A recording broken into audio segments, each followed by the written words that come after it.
Greta, said the fixture, opening the door. Thanks for coming out on a Sunday. I know it's late.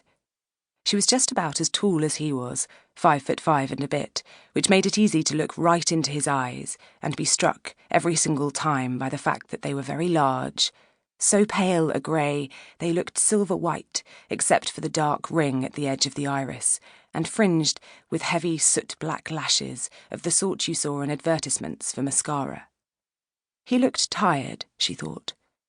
Tired and older than the 40-ish he usually appeared. The extreme pallor was normal, vivid against the pure, slicked-back black of his hair, but the worried line between his eyebrows was not. It's not Sunday night, it's Monday morning, she said.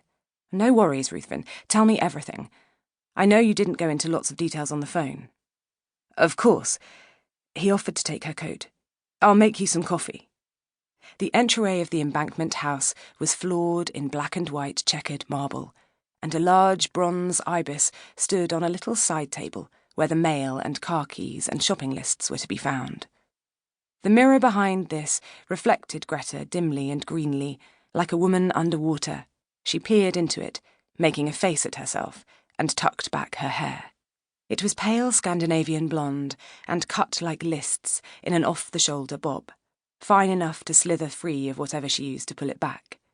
Today, it was in the process of escaping from a thoroughly childish headband. She kept meaning to have it all chopped off and be done with it, but never seemed to find the time.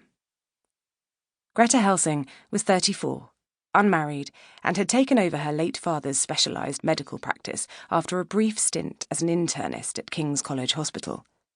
For the past 5 years, she had run a bare-bones clinic out of Wilfert Helsing's old rooms in Harley Street, treating a patient base that to the majority of the population did not, technically, when you got right down to it, exist. It was a family thing. There had never been much doubt which subspeciality of medicine she would pursue once she began her training. Treating the differently alive was not only more interesting than catering to the ordinary human population, it was in many ways a great deal more rewarding. She took a lot of satisfaction in being able to provide help to particularly underserved clients. Greta's patients could largely be classified under the heading of monstrous, in its descriptive rather than pejorative sense. Vampires, were-creatures, mummies, banshees, ghouls, bogeymen, the occasional arthritic barrow-wight. She herself was solidly and entirely human, with no noticeable eldritch qualities or powers whatsoever, not even a flicker of metaphysical sensitivity. Some of her patients found it difficult to trust a human physician at first, but Greta had built up an extremely good reputation over the 5 years she had been practicing supernatural medicine, largely by word of mouth. Go to Helsing. She's reliable. And discreet. That was the first and fundamental tenet, after all. Keeping her patients safe meant keeping them secret, and Greta was good with secrets. She made sure the magical wards around her doorway in Harley Street were kept up properly, protecting anyone who approached from prying eyes. Ruthven appeared in the kitchen doorway, outlined by light spilling warm over the black and white marble. "Greta," he said, and she straightened up, realising she'd been staring into the mirror without really seeing it for several minutes now. It really was late. Fatigue lapped heavily at the pilings of her mind. "Sorry," she said, coming to join him, and a little of that heaviness lifted as they passed through into the familiar warmth and brightness of the kitchen.